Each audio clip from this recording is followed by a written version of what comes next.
You guys, we're here, it's happening. How are you? I'm Yvette Nicole Brown. Thanks for coming, you guys. We're about to start the most amazing panel at Comic-Con. I don't care what anybody says. So let's get started. Where are all my one-sirs? All right, you guys, I want to just get started and just bring everybody out. So we're going to start with the creators of this fabulous show. Let's bring out Eddie Kitsis and Adam Horowitz. Hello, handsome fellas. Next we have the one that is charming and wonderful, Mr. Josh Dallas. Making her triumphant return to Comic-Con. Give it up for Jennifer Goodwin. Snow White. Next we have the roguishly handsome Captain Hook, Colin O'Donoghue. Please keep your applause going for the beautiful and newly dark Emma Swan, Jennifer Morrison. We have the vivacious and redeemed Evil Queen, Lana Parrilla. We have the man who only takes for the good of others, our Robin Hood, Sean McGuire. We have the beautiful one who makes us green with envy because of her talent. Bring out Rebecca Mader, the Wicked Witch. Please say hello to the winsome and graceful belle, Emily DeRobin. And last but not least, the man whose heart is now as white as snow's last name, Rumpelstiltskin himself, Robert Carlyle.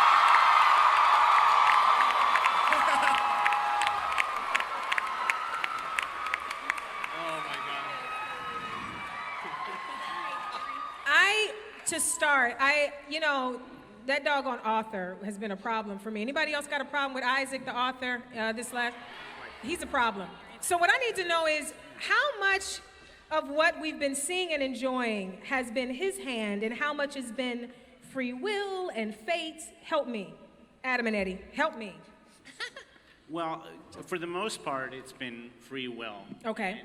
And Isaac, as we saw last season, decided, like any good author, that he was going to change things for his own betterment. Mm-hmm. And once he did that, things got out of control. But he wasn't pushing things and changing the free will of the characters. The characters have been operating under their own free will and desires and falling in love and all that other stuff without, his push.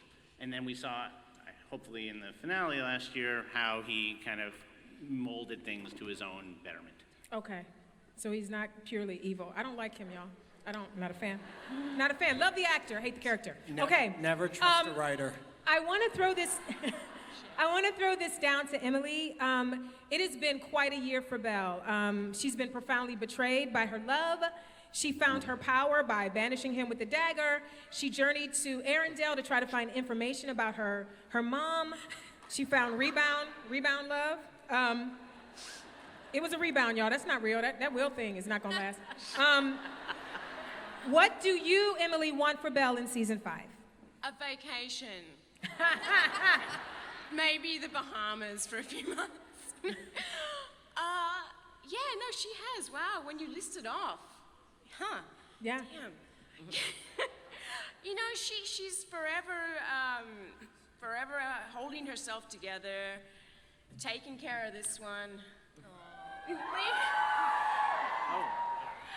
And she's a strong young woman, but there's also a point where she really has to put her foot down and make probably the biggest decision of her adult life in regard to not just her relationship with Rumple, but with her relationship with herself, of where she's going to head, what's important to her, and obviously, as everyone else, being thrown into a massive situation of us all trying to help Miss Swan not...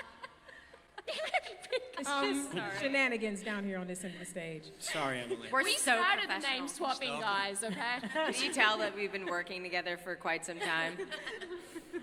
I want to, you guys, before we go any further, last year we had everyone line up for questions early on. So if you guys have a question, can you guys find your way to the mic now? Well, I mean, you don't need to run. I just safely. I don't know.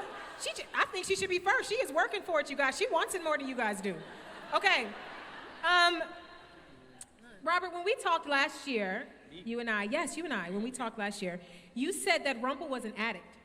You said that he was addicted to magic and to power. So now we see that he's kind of lost both. So how do you think he's going to deal with the loss of the two things that he loves the most, or he's addicted to, I should say? Well, it's a difficult question to answer, really, without giving too much away this time round. But the incarnation of Rumpel this time around is slightly different from what you guys have been used to seeing. He has lost his mantle as the Dark One. But that's not to say that he still doesn't have that same kind of trickery about him. He certainly still has that. Adam and Eddie are the ones to ask about how this thing's going to go. And as regards Mr. Gold, he is presently in a coma, so he's not doing too much. Since we're going to stay in the loss area, I want to come down to Miss Lana Parrilla. I'm going to jump around. I didn't jump over those two wonderful newbies. I'm coming back to them. I just got this question for Lana. Okay, all right. Oh, thanks. Lana, this year we got a further glimpse into what Regina has been through in her life. Even the author said that out of all the characters, Regina has been screwed over the most. Yeah. I was moved by the realization that even your mother, Cora, told you, you're not going to be happy. You don't know how. So how does this affect Regina's book? I know, it's horrible. It's her mama. How does it's made this for a affect, very difficult life. Yeah. How does this affect Regina's way of looking at life and what she thinks is possible for her? Well, I think she deep down felt at one point that she can never truly be happy. And that's why she was so bad and evil and committed all these horrible acts. But it's being surrounded by the heroes, I guess, that have, and really Emma and Henry, that have changed this sort of perception. But hearing that for her growing up by her mother and her father wishing happiness upon her and her going in an opposite direction, she's come full circle. But I think it's having the familial support that has really given her hope. And she found love. Aww.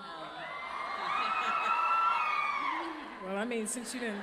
I think she's really now starting to embrace it and accept that she can be happy. I mean, since you threw to him, I was going to go to him later, but he's right there. I want to know, this is a tough one. Sean McGuire, who do you think is Robin Hood's true love? Because I see the connection that he has with Regina, but, you know... Colin, stop looking at me. Listen here, Rebecca. Rebecca? What we do off camera. Don't you start, Rebecca. Don't you start, Rebecca. Look, there's some stuff, there's trickery, there's been some trickery. Are you asking me my personal this. opinion? I would like Very you to answer carefully. as yourself and the character, please, since you brought it up as an option. I only go by what Adam and Eddie write. Good answer. And the way that I've read it is that he's pretty madly in love with this one. That I may be wrong, all right. but that's I can deal how with I it. interpreted it. This one's just meanie and rather deceitful. Yes. I'm still gonna hold off on Rebecca. I need some time before I get to you. I gotta get my mind right, girl. I gotta get my mind right. I'm gonna bump over to something that was very delightful for me this year. I loved everything you guys did. I loved the show. I'm a oncer. But my favorite scenes this season have invariably involved Jennifer and Josh being horrible. Snowing's descent into criminal mastermindom has been just my favorite thing. I wanted to know, how much fun was it to portray the darker sides of Snow and Prince Charming? Y'all were wretched I at could times. do that all day, every day. Every day? Like in real Even life? at home.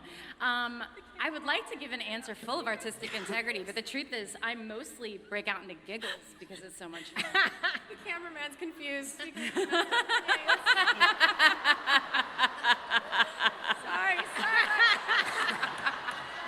Finally, find us now. What was that, Adam? Find us now. He's got Adam. Josh, your name's Adam. What? You have Adam Horowitz in front of you. Adam, how was it? Adam, how was it for Josh to be evil? It was good. Yeah, it was great to be able to explore a different side of him for sure. And if we get the opportunity to go back there, it would be great. Yes, please. Great fun. Yes. I think Josh really liked the guy liner. I think he was happy to have the guy liner moment. The guy liner. Guy liner. Hey, I was against the guy liner for a long time, but now I kind of like it. We Even at doubled home? down on the guy liner. We Kinda said, like- Josh, more guy liner for you. More and he man loved era. it. Whoa. No one's gonna take I yours like away, it. I Colin. like it. This question is for Jennifer, our Emma Swan. Yeah, no claps. I want to clap for her. She's going to go dark. Let me say that name and y'all don't give her what she's due. Okay. Jennifer, Emma finds out this season, that last season, that being good and the savior was not exactly born in her, that there was some trickery by these two that caused it to be so strong. Has that affected her confidence in being the savior and what she means to the residents of Storybrooke? Finding that Yeah, out? I mean, I think a lot of season 4 was about her confidence really being shaken, because when you believe that you've overcome obstacles on your own, you believe that you've found that strength within yourself. And so not only did it feel like a betrayal to think that her parents, who she'd built up to be these really idealistic, Right. good images, had hurt her. She felt like this was not necessarily her own accomplishment to have stayed good despite all of the things that had happened in her life. And so that definitely undercut her confidence in her belief in her strength, in herself. Something just came to mind as we were talking about this. Storybrooke is not exactly safe. I don't know if anybody's aware of that. It's not safe. Stuff happens all the time. And sometimes really bad it's not. sheriffs, really bad. It's some bad stuff went down last year. I mean, the ice walls and there's the Chernobog and stuff happening. Cruella, it's a lot of stuff. And at times people can leave. Not always, but sometimes they can leave. And I'm trying to figure out why people stay. Well, Yeah. that's an excellent You know, question. Why do they That is Adam and a Ed? great question, and I think we have a video. Is there a video? Yeah, That I think we should ask some Storybrooke residents why they stayed. The people that you don't see, for all the heroes, they're the people that are cobblers and have real there's jobs. many people who are suffering Yeah. in Storybrooke. Let's see what that is. We have the writers of Once Upon a Time are here. We don't do this by ourselves. Stand and up, you guys. most Where are of you? them- Stand up, writers. Stand up. Let's see where you are. There they are. Thank you for all you do.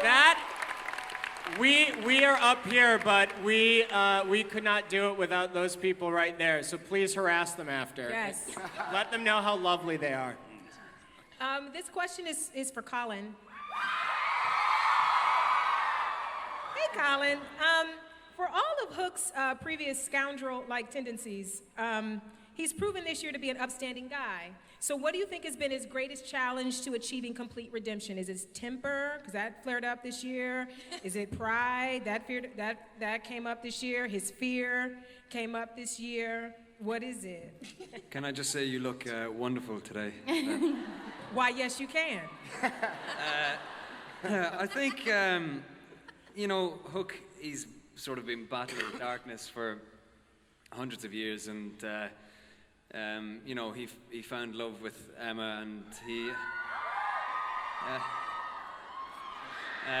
so I think, he's desperately been trying to hold on to that and, trying to be the better man to keep her heart sort of safe, much like, Charming and Snow. He wants to protect her. But he has been a villain, and his girlfriend's nasty now, so I mean in a good way. Oh yeah. But so who knows what's gonna happen? But I think he really struggled with trying to stay on the right path last season, and it'll be interesting to see where he goes now. Okay. You guys, there's something happening at Comic-Con that's been selling out. Are you guys aware of these Funko Pop dolls? There's one of Regina. I know this is not about me, but I feel like for being here, somebody should have gave me one. I don't. They didn't give me one. Why I gotta beg? Why I gotta beg for stuff up here? I don't. We could make that happen. What? What now? Say what? What's happening? What?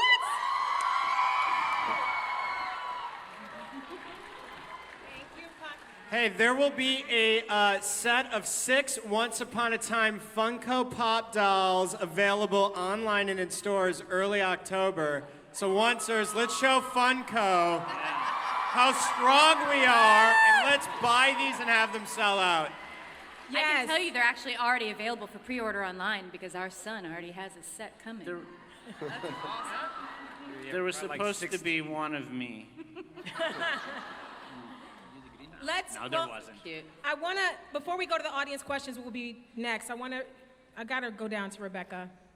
Hi, Rebecca. Hello, gorgeous. You scare me a little bit. I'm a little scared of you. I mean, don't look at me like that. You should be scared. I should be scared. Okay, this is serious. Look, I think you're great, and I think you're an amazing actress. But there's a but coming, But you isn't scare there? me a little bit. This is what I want to know. This is why you scare me, because you're brilliant. Zelina has been a bratty child, and on a dime, she has shifted to being the most evil, scary, wicked thing you've ever seen. I'm an actor. I'm a hack. I'm not that great. I'm not as great as her. But I know as an actor, it is very difficult to make that turn. So I want to know, what has that been like for you as an actor, as a thespian? It's on been Once Upon a Time. wicked. It's so much fun. This is the best character I've ever played in my life. I love playing someone just so batshit crazy. It's so much fun. Selena is a complete psychopath. This is the best thing that's ever happened to me. I think the reason it's so easy to play someone so awful is because she thinks she's delightful. I mean, the level, she's totally incognizant of the reality of who she really is, and she is on a mission. She believes she's her own hero. So I just trust in that rather than trying to play awful. I trust in the fact that she needs to vindicate herself and find her own happy ending because she feels incredibly wronged, and she is on a mission to get what she truly deserved, and she believes she's right. Tell me this. I notice things, you guys. I'm a nerd. I watch really for the minutia. Zelina's been looking at us directly in the camera, has she not? She looked at us in the hospital, and she looked at us in that mirror. You guys notice she looked right at us? Did I? I'm not crazy. Look, go back and get your DVRs going. There are 2 moments when Zelina looks into your soul. I'm not kidding. She did it in New York twice. When she's in the hospital with Rumple, she looks right down the barrel, and there's a moment when she's hugging Robin Hood. She's hugging Robin Hood, and she looks in the mirror, and she looks into your soul. Go back. I felt like she was looking right at me too. I know I didn't miss this. All right, this is my stuff, but I got to get my stuff out. This is my time with him too. Okay, let's go. You did that. I know you did. No. When that was a really fun day at work when Sean had to kiss everybody in the room, and there was this moment we were like switch, so we like made Mary and the me were all kissing, and there was a mirror right there. I'm like, oh, that would be really sick and twisted if I just like opened my eyes and looked at the mirror. I'm telling you, she made did it really, really twisted. She looked right at us. Okay, let's go to an audience question. Are you there? Hi, honey. Hi, I'm Katie. Hi, Katie. My question is for Colin. If the author was real and you can have him change one thing about your life, what would it be? About my life as Colin? Or about my life? Wow. Jeez. Woo. Deep. Let me answer that as Captain Good Hook. luck with that. I think I would like to have 2 hands. I think that would be probably the thing I would say is, dear Mr. Author, please could I have 2 hands so I can feel something with my left hand. So, hey. Stop it. I genuinely actually didn't mean to make a joke there. I'm just incredibly funny. Let's do. Y'all don't even know. Okay, can we do another? Let's do another. Hi. This question's for. Oh, my name's Marissa, and this question's for Jennifer. So since Colin, you have to fake an accent in your show, I wanted Jennifer to try and do the Irish accent. Well done. I think we all would. Well done. Starting with easy questions. Let's be having you. Let's be having you. Irish swan. Let's be having you. Say, conoscitati. What was that English? Conoscitati. Yeah, conoscitati. Say it again. Conoscitati. Conoscitatu? Yeah! That's Irish for how are you. Oh, So that's Conoscitatu. Conoscitatu. Conoscitatu. And scene. Let's do one more since we have the light. Go ahead, honey. Hi, my name is Jane Marie. My question is for Jennifer, and I wanted to know what your reaction to the season 4 finale was. Yeah, I'm really excited as an actor to be able to start season 5 of a show doing something brand new is so exciting. And I've been so enjoying playing Emma and everything that's come along with it. But now I get to sort of try something totally new and different, and I get to have the fun that these guys have been having. There is some fun to the villainy, and I've spent the whole hiatus kind of digging up my thoughts about it and figuring out what I want to do with it. And yeah, I'm just really excited. I think it's a really great thing. And I think that also, Emma went through a lot in her life, and she had a tough childhood, and she's had to overcome a lot of things, and she's always tried to be the bigger person, and she's tried to be the good person. And now that she's tethered to the darkness, she's sort of free of that. And I think that in that space, she's going to face some of the darkness in herself and figure out what that means and figure out how to truly overcome it instead of just repress it. So I'm excited to see where this journey takes her. I think this is a great time to segue into the dark elephant in the room, the swaniness of it all, the dark swaniness of it. You guys, what's happening? Would you guys like to take a look at Emma as the Dark Swan? Who wants to see the Dark Swan? Exclusive. Let's do it. Should we show you? Okay. All right. All you had to do was ask. Everyone up in Vancouver, Steve, we couldn't, and our cast, our crew up there, we couldn't do it without you. Amen. You know what? I'm gonna be honest. I'm not okay. I'm not okay. I had to resist every black person urge I have, because not all of us, but some of us talk back to the screen. Not all of us. This one does. And I wanted to tell him not to go in there. I wanted to save my brother. Don't go in. Okay, I'm done.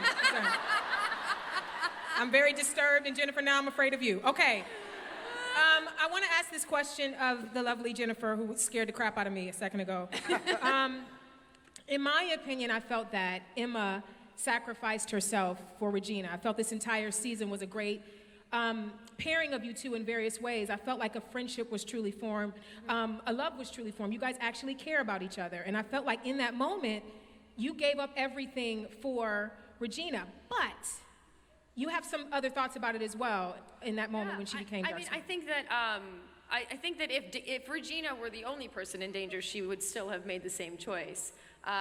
But from a storytelling perspective, I think it's also important for people to know that the darkness was threatening the entire town. Right. Although I think she, with the friendship that they have formed at this point, and as much as she's seen Regina go through, she would absolutely have made that choice either way. She had to make a split-second decision, knowing that if that darkness wasn't tethered to one being, that it was going to consume everyone in town. Right. That everyone would have been lost to it. So it is sort of twofold. Twofold. Okay, I want to go back to Eddie and Adam. Hi, guys. Hello. Have I told you I love you lately? I love you both. Thank you. I do. Has the 100th episode been planned yet? And if so, what do you have in store?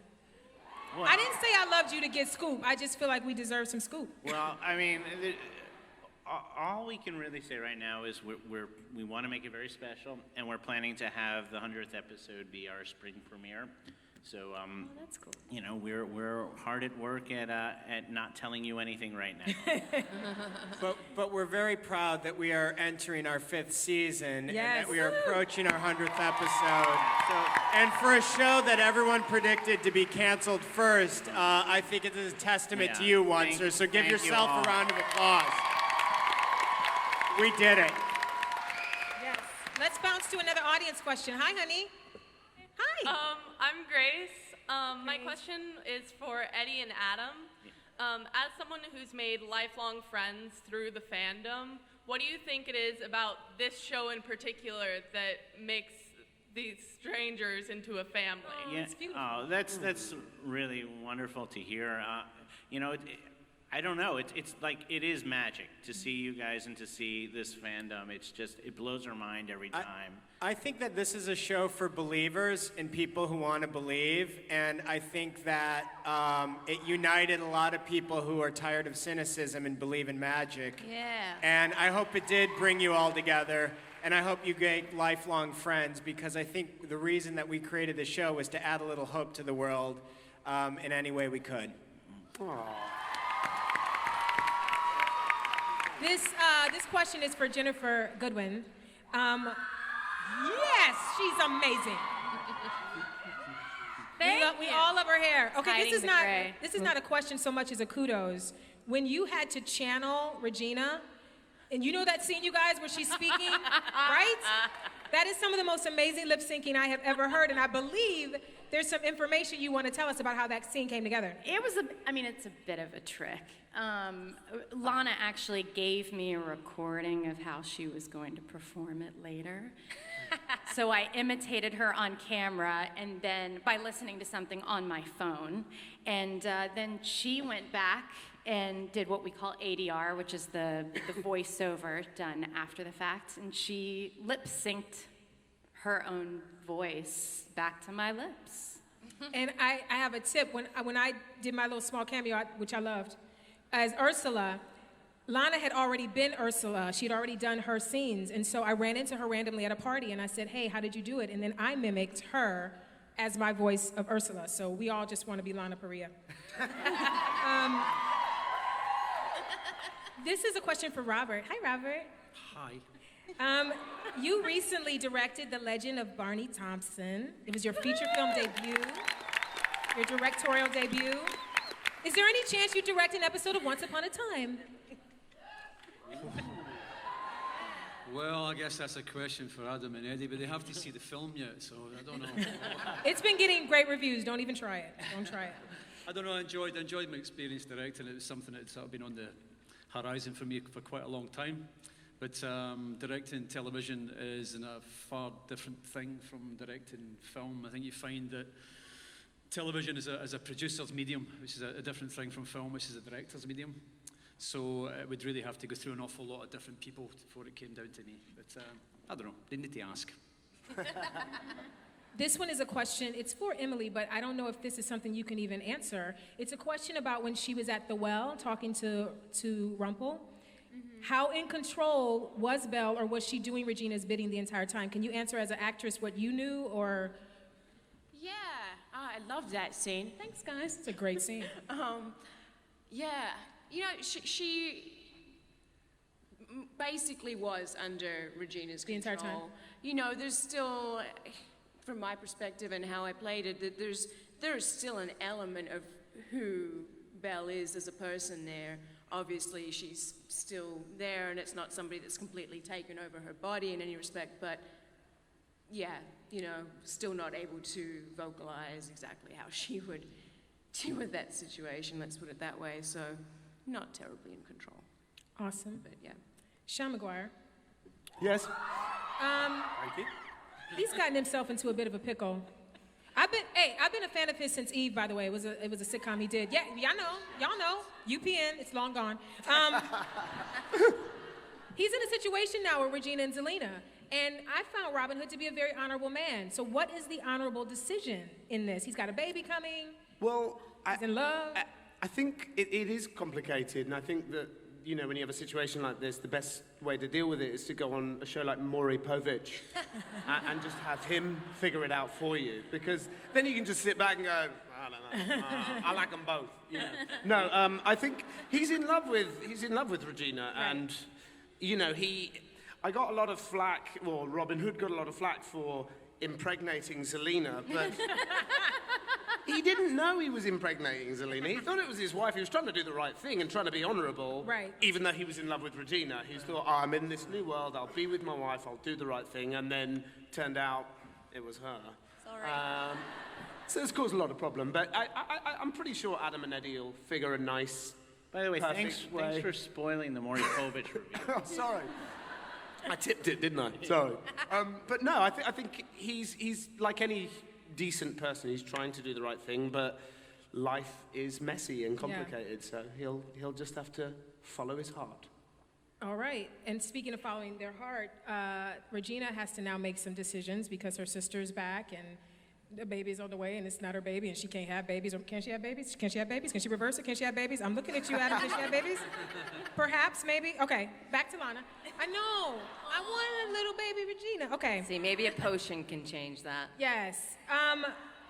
What I love about this season for Regina is that ultimately she found out that her happiness has to be found within. It's not a person, it's not a place, it's not a situation. It's, right? Come on. It's her realizing that it has to be found within, and she's turning around all this different programming. So, in a certain way, Robin was there for some of that, but I think it's more than that that made her flip that switch. In your mind, what was it that made Regina go, no, this is what it is. This is what a happy ending is for me. I mean, I think it was an evolution, and it happened over the course of the seasons. This change, you know, I think Emma had a huge influence on her. I think Henry predominantly had the biggest influence. The fear of losing her son is really what prompted her to take a look at herself and start changing. Like Regina says, Robin's just a part of her happiness, but he isn't what really, I mean, he makes her happy, but I think it's that self-growth and, you know, taking a look at oneself and really trying to do the right thing and then reaping the benefits of that. And the outcome of her doing the right thing, you know, what she receives is love and friendships and family, and so it's kind of like a no-brainer. So but it's really because of the family that she's inherited that I think is made a massive influence and change. Speaking of family, Henry, Henry, I know, isn't he great? Jared's great. Okay, he snapped the quill. He became the new author, and then he snapped the quill. And the apprentice still said, we've made the right choice, meaning he was still the author even though he snapped the quill. So my question is he gonna blog the story now? Is it internet? Well, how are we gonna get our stories? We don't have a quill. That's an excellent question. Thank you. I don't think he thought that through. You know, Henry was making a heroic gesture, and he decided to do the right thing, and I'm sure that won't come back to haunt him he's this not season. going to regret that at some point. No, nothing will happen this season that will make him regret that. I think he's going to text the story or tweet it. We're going to tell it in 100. How many characters? 140. 140. Yeah, I think so. Yeah. I'm going to keep asking this question every year.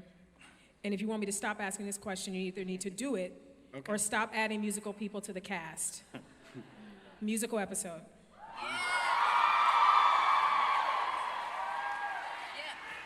Look, man. I mean, look at these people, they want it. You got Sean, got Colin, got Josh. There's so many musical people. Their voices, We all really the do. accents they do, you know they can sing. Everybody up here can sing. Come on you now. guys want to sing someday? Yeah. They want to do this. Well, you know what? It would be great to do a musical episode. I don't know really even where to begin. You know, Does anyone have any songs? are there any Any songwriters Once Upon a out Time there? songwriters out there? It's beginning to look a lot like A Dark Curse is Coming would be, I think, what we would open with. And then go, you know, Purple it's time Smoke. for grannies. Purple Smoke would be a good title. I I have a quick Camelot question. Does this exist in the same time that Killian was in the Royal Army, Navy? Is it possible? Camelot is Colin? going. Camelot's going to exist in a. Adam, why don't you answer that because I don't know how to say it. Camelot exists in a parallel timeline with everything. So it's existed, and how we portray it and show you, you'll see that it's existed long ago, short ago, present ago, and maybe in the future.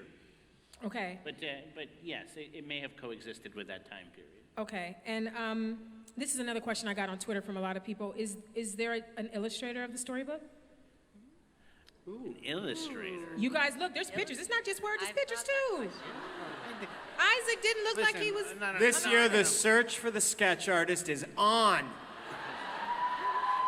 Send your resumes. Good question. We got to look into the illustrator.